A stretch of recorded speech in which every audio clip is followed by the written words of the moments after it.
Hello everyone. The topic I want to talk about today has to do with a qualitative assessment of lattice energies. If I have a salt composed of a metal and a non-metal, how can I compare different salts in terms of predicting their lattice energy? And why do we care? Well, for one reason, it's a silly thing chemists do, but for another reason, it's a way to determine at what temperature the salt would melt, what it would take to break apart the ions, and also, in a loose, rough way, whether or not water would be able to dissolve the salt or not. Let's start from the beginning. In physics second semester, we learned about Coulomb's law, force of attraction between two electrostatically charged objects. Here's a gross oversimplification, but if we look at it, the electric force between two charged objects, Q1 and Q2, depends on some constant. We'll ignore that one because that doesn't change, but the charges certainly can change. So Q1 is charged, the electrical charge on object 1, Q2 is the electrical charge on object 2, and R is the distance between their centers. We often pretend these charges are point sources. The charge is very, very small. So in any case, if the charge gets bigger, then the force gets bigger. If the distance between the two, I was going to say atoms, ions, because they're charged, gets smaller, if this gets smaller, then this gets bigger as well. Let's look at a few examples. For example, lithium fluoride, rubidium iodide, sodium chloride, cesium acetate, I guess, potassium bromide. Let's see. This is a +1 ion, -1 ion, +1 minus ion, -1 ion, +1 ion, -1, +1 -1. Yeah, these are all. The first metal is always in the +1 family, as the list I've compiled here looks, and the second metal is in the column that loves to be a -1 charge on the ion. So if they're all Q1 and Q2 are all, Q1's always +1 and Q2 is always -1 for this list, then what's the variable? I suppose the only variable is the radius between them, distance between the nuclei. So how do I know which ions, which came from the atoms, are the smallest ions? Well, isn't it true that the higher up on the periodic table you are, the smaller the ion is? So the answer is yes, it is. So something like this, cesium acetate, I guess that's the way you name it. I've never heard of that salt. In any case, it's the largest of the ions. Cesium's very low down, and so is astatine. Sodium chloride pretty far up. So I would guess in terms of ranking, I would say these are the largest ions, a little bit smaller, a little bit smaller, a little bit smaller, a little bit smaller. So, I suppose if these are the smallest ions, choice 1 gives the greatest force of electrostatic attraction via Coulomb's law, and if this is the smallest, this is the biggest, and so I'm going to have to say this has the greatest lattice energy, the greatest energy of the lattice, the greatest force holding together those ions. And I would say lithium fluoride would have a hard time dissolving in water. I don't know, I'd have to look it up, that's my prediction. And it would melt very, very hot. Whereas cesium acetate or rubidium iodide would probably melt pretty easily and definitely dissolve in water, although if you know something about the solubility rules we'll present in chapter 10, that's a bit of a fib with regards to lithium fluoride. Perhaps it dissolves less well than the others. It certainly melts hotter, say that. Now a word about the charges. So I said here, even though small ions do attract more strongly than larger ions, the differences is in the sizes of the ions between any of them are in the matter of fractions of angstroms.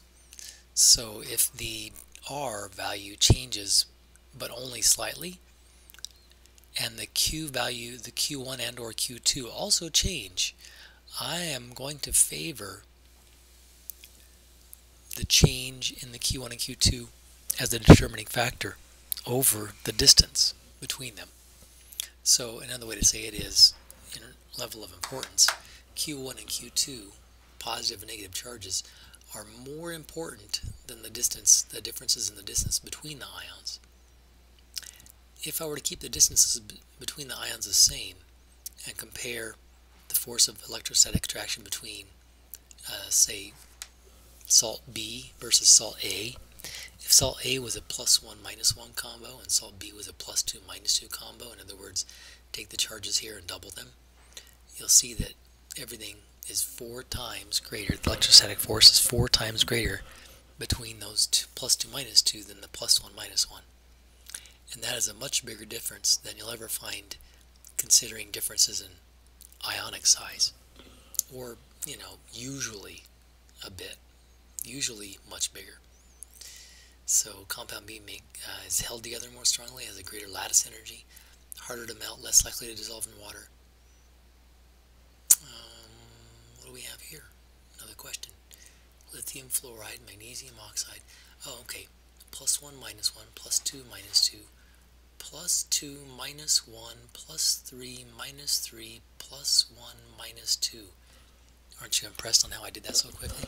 You can too if you memorize that, the trend and likely charges on these and the families they're in. So what do you think? Yeah, it's true that some of these ions might be differently sized, but as I just said a second ago, I'm going to ignore that in favor of looking at the higher, more greatly charged ions having a greater electrostatic attraction, Coulomb's law, and also therefore having a higher lattice energy. How about choice 4, with aluminum nitride being +3 -3? That would have a, say, 9 times more, approximately 9 times greater electrostatic force of attraction, as with the lithium fluoride, as it's a +1 -1. Interesting. So if the charges change, ignore the distances. If the charges don't change, look at the distances. Here's one, it's a +1 -1 versus another +1 -1. So here the charges are the same. So I wonder which of these two salts, sodium fluoride or potassium bromide, would have a greater lattice energy. Answer? I think the smaller ions would have a greater lattice energy than the larger ions. So this one, sodium fluoride, would melt hotter than potassium bromide.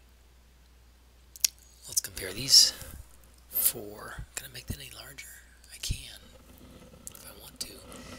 Lithium fluoride compared to lithium chloride compared to lithium bromide compared to lithium iodide. Well, they're all +1 -1, +1 -1, +1 -1 ions. So the charges Q1 and Q2 are the same, but which ion pair will hold together more strongly? A greater lattice energy? Wouldn't you say the smaller ion? So the fluoride's a smaller ion. Lithium all stays the same all the way down, but the fluoride ion being smaller creates a greater lattice energy. Here's another triplet. Potassium, potassium, potassium. That doesn't change. Fluoride, oxide, phosphide. Which in these three pairs would have a salt that has the highest lattice energy? Answer.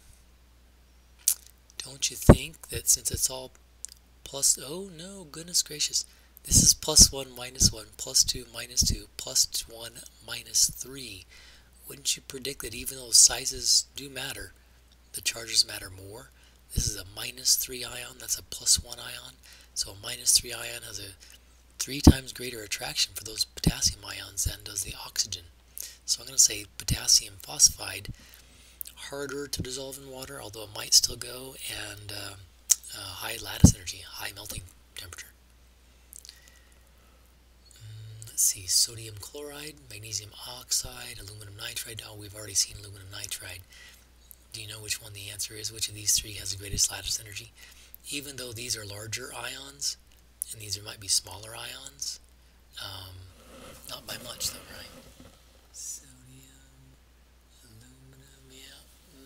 In any case, I can ignore the charges because there's a big difference in the charges. Q1 and Q2 here are +3 and -3. That gives approximately just about a 9 times bigger force of attraction than with the sodium chloride. So lattice energy here is the greatest, followed by this one, followed by this one. Of course, we know sodium chloride dissolves in water, but I'm not so sure about aluminum nitride. I'm pretty sure it wouldn't. Demonstration, what? Well, I guess you're going to have to go to class to see that one.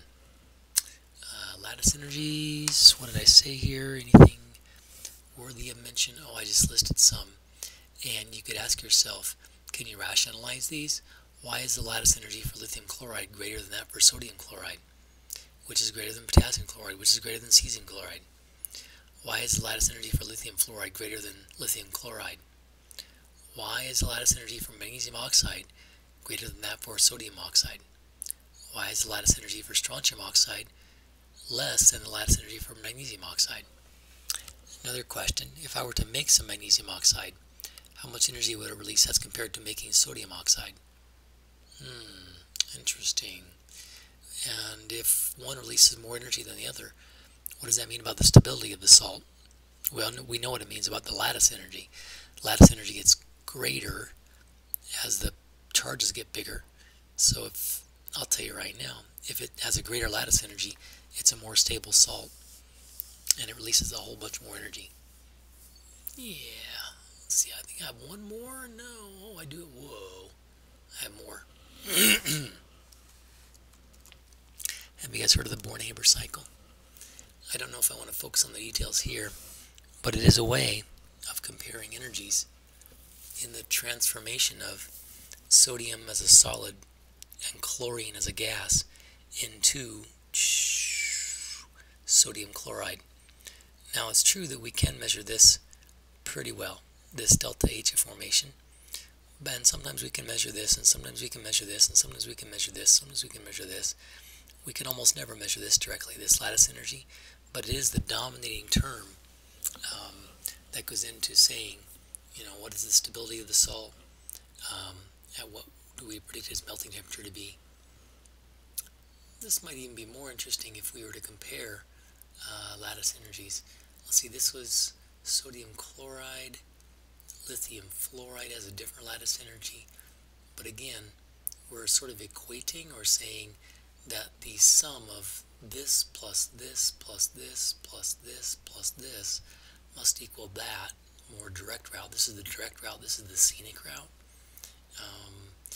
And we're saying that this mysterious, calculable, yet difficult to measure lattice energy is a measure of the stability of this lithium fluoride salt.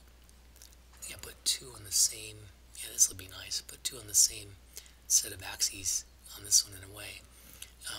How does the lattice energy for magnesium oxide compare to the lattice energy for sodium fluoride? Well, sodium fluoride is a +1 -1, so lattice energy, but magnesium oxide is a +2 -2 combo. +2 -2, +2 family, -2 family for the oxygen oxide. So wouldn't you predict that the lattice energy for magnesium oxide is quite a bit greater?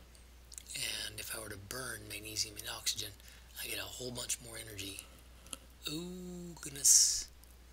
That's a bit of a fib. Not a whole bunch more energy, but definitely some more energy. Wait, some more? That's not proper English. I apologize.